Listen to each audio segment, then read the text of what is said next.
What is up, YouTube? My name is Mulvone19, bringing you the first battle on the Kangasghang here with the Flawless Win. What's up, guys? And basically, this was the battle that we had just about like 30 minutes ago, very close. I'm looking at his team right now, and I'm thinking that maybe, his threats are going to be the Mega Ampharos, and maybe the gold guys that could prevent me from spinning. For my team, basically. And yeah, go ahead. Alright. On my side, like Mulvone said, my Mega Ampharos can definitely do some work against his team. And really the only thing that's stopping it is the Aegis Slash and the Gliscor. So if I can get those two weakened down, then I should have a good time with my Ampharos. So let's get this started. Alright, so just quick disclaimer, that even though this is the first battle, you do not have to do dual narrations with your opponent. We just decided to do this. So, anyways, I'm going to be on the right side, or like the far back side. He's going to be on the front because I forgot to save my battle. I decided to go straight off and just go for the Earthquake, thinking that he would not want to go for the Spore, seeing that I was most likely a Poison Heal Gliscor and I could just protect and get the poison up. So I thought that was going to be my thought process at that time. So yeah, Mulvone definitely made a very good play there. I was expecting him just to go for the Protect to get his Toxic Orb activated, predicting me to go for the Spore, so I just went straight for the Stealth Rock. But thankfully I am faster than the Gliscor, so I'm able to get up both of my hazards, Stealth Rock and Sticky Web, which is going to be very helpful for me later in this battle. So yeah, probably wasn't the best thing I could have done there, but I mean, I don't know. I just gotta really be able to rapid spin at some point in this game, and then I should be fine. I bring in my Aegis Slash. This team is so weak to Rotom. Holy crap. I mean, I have Gliscor forced to take electric, but then it gets, hit by a Hydro Pump the next turn, and you don't really see Choice Scarf that much. You see a lot of bulky Rotom sets, so Gliscor is really ineffective against Rotom right now. So, have Aegis Slash in, and he has his Excadrill, and I'm not looking to stay in, and I'm just going to actually switch out and go into my Gliscor. And right here, I go for the Sword Stance, thinking that, most Gliscors run, Sub-Toxic, Protect, and Earthquake. Mm-hmm. So I was thinking he really can't do anything to me since I have the Air Balloon. But then I realized, I was actually watching one of your videos, Mulvone, and I remembered you had knockoff on this thing right after I went for the Sword Stance. So that's kind of unfortunate for me as my Air Balloon gets popped right there. Mm-hmm. Yeah, I do like running knockoff because it's able to get, rid of those. I mean, it can help against, anything that can obviously take ground moves like Excadrill with Air Balloon or even Rotom, stuff like that. So, I switch out, I go into my Aegis Slash again. I don't have anything for Rotom, so I just felt like this is going to be the best thing. And, I mean, there's nothing I can do against this thing right now. I don't want to go into Greninja and Volt Switch. I don't want to go into, like, Gliscor and him Hydro Pump, so I just play it safe and go into Aegis Slash. And once again, this is very nice for me because I need to get this Aegis Slash weakened down so my Ampharos can get a sweep going. And now it's pretty much dead. I think it's at about 75%. Oh, sorry, my phone's ringing. So yeah, it's really weak now, and now my main objective is just to weaken down that Gliscor, and my Ampharos should be able to have some fun. Yeah, so I kind of make the overprediction here. I went for the Sacred Sword. I didn't know exactly what he was going to bring in. Probably should have gone for the Sword Stance, but just didn't decide to do that. But I don't know. I was thinking that maybe he'd bring in Talonflame or something, and I really didn't know what to do there. I'm just like, there's a lot of stuff that still counters this Aegis Slash, so now I kind of decided to go into Tentacruel. The nice thing about this Tentacruel, it has Liquid Ooze, but I didn't really remember the mechanics of Liquid Ooze too well because, like, the past generation, it's been like nothing but Rain-Dish Tentacruel, and you haven't seen Liquid Ooze in forever. So it doesn't work out as well for me. Like, I thought I actually got HP back from this Liquid Ooze, but I still ended up losing HP. We both do. So at this point, I also kind of, make not a great mistake. I know I can't go for Rapid. Well, I try to go for Rapid Spin at this point, thinking that maybe he would switch out, fearing an Ice Beam or something like that. But I don't really make a good play here as this next part. I kind of forget that Ghost, I don't know why I just forget this every time, but for whatever reason I forget that Ghosts actually resist poison, so that means Gourgeist is actually neutral to Sludge Bomb, and I ended up going for Sludge Bomb here. and that was not a very good play on my part. I could have gone for Ice Beam to do a little bit more damage. Probably wouldn't have mattered in the long run, but just still, I had the opportunity to go for it there. It just might have helped a little bit. Yeah, getting this Tentacruel out of the way is very helpful for me because Stealth Rock and Sticky Web, like I said, are just going to be very helpful throughout this battle, especially for that Talonflame and all his grounded pokes like this Tentacruel, the Greninja, the Aegislash, all are going to be really slow after switching into Sticky Web, so I'm not going to switch out no matter what.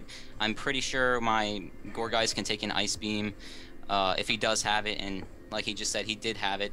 And I have the Leech Seed and Will-O-Wisp going on too, so I can definitely wear down that thing.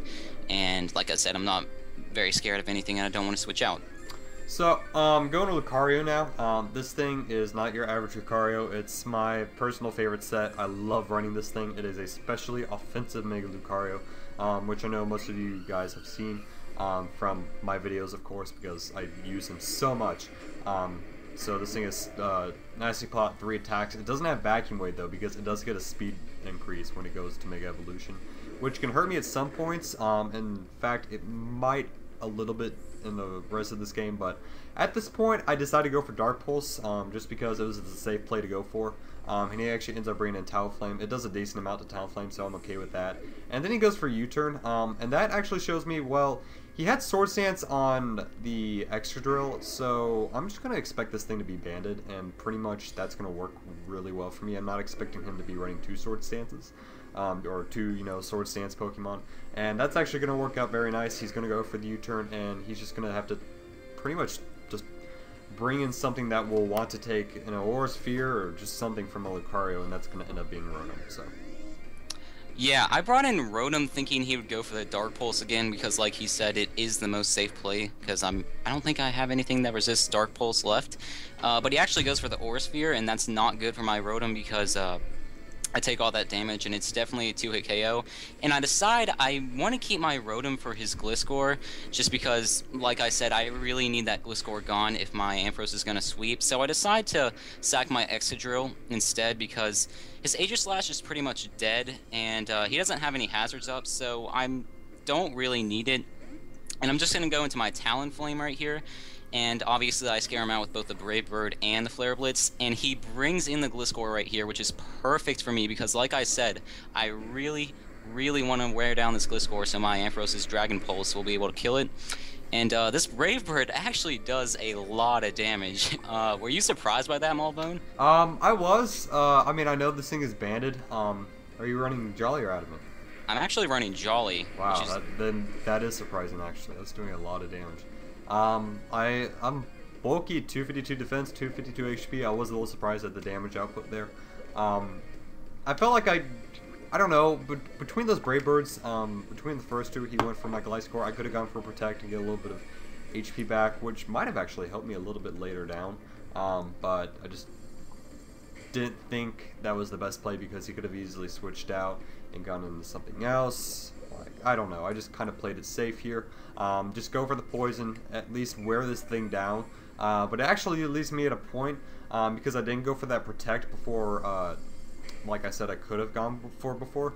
I have to basically go for the double protect here in order to live, or I have to switch into something else. So I actually get the first double protect off in my entire 6th gen Wi-Fi battle, which is very nice. And I'm able to get rid of the Talonflame. So he's going to bring in his Rotom. Yeah, this thing is still a problem to my team. So, like I said, this Gliscor just needs to get out, but I do think I have it at low enough health to where my my Ampharos' Dragon Pulse will be able to knock it out, but I'm not going to risk it getting any more poison heals. I'm just going to go straight for the Hydro Pump. He brings in his Aegislash, and I get a crit. I think it could have survived that just because Aegislash is really bulky. But now he brings in his Talonflame, and I don't care what he goes for because Talonflame is pretty much perfect setup fodder for Mega Ampharos because it resists both of its stabs. So I'm just going to let my Rotom die to this thing. And yeah, I was thinking about this after the battle. I could have had a different situation here because basically what he's able to do here is he's able to go for Agility and do a lot of damage to my team. Could have gone into Greninja. I talked with a few of my buddies and they said that Greninja would, even though Sticky Web was up, it would still outspeed Rotom, and I could have gone for the extra sensory and probably knock the Rotom out. And then, you know, just Ice Beam Ampharos. And then even if that didn't work, even if it didn't kill Ampharos, in the long run, I also talked about that that Gale Wings is not affected by Mold Breaker, so I'd still get that priority with Brave Bird, and I would have been able to knock out the Ampharos. Because as long as I knocked out Ampharos, then I could have taken care of, you know, Gourgeist, because I had like a Lucario and a Talon Flame for him. So, yeah, this is not looking very good for me at all, because my my only like hope of survival here is for Gliscor to like live a Dragon Pulse and then, you know, just Earthquake him back. That's really all I can go for here. I didn't know how much damage it was going to do. I could have gone for another double protect here, but I just didn't want to risk it just in case I would have lived, and I would have, you know, looked. I would have felt pretty bad at myself for doing that. But basically, you know, it's a late game sweep for him, and he's able to go for pretty much a Thunderbolt to knock out my Lucario. Should be able to knock out Lucario. It doesn't have the best bulk, and, you know, it is a modest specially offensive Mega Ampharos. And then my last Pokemon is Greninja, and Greninja is not going to be knocking this thing out, which is going to be unfortunate. So that's it. That's the game. Yep. It was enjoyable though. It was close, and really, my opinion, I had a lot of fun. So make sure you go check out his channel and mine too. Of course, most of you know me, but this is going to be the first battle in the Kangasghang, and hopefully all you guys enjoyed. Make sure to leave a like if you did, and we'll see you later. Bye bye. Bye bye.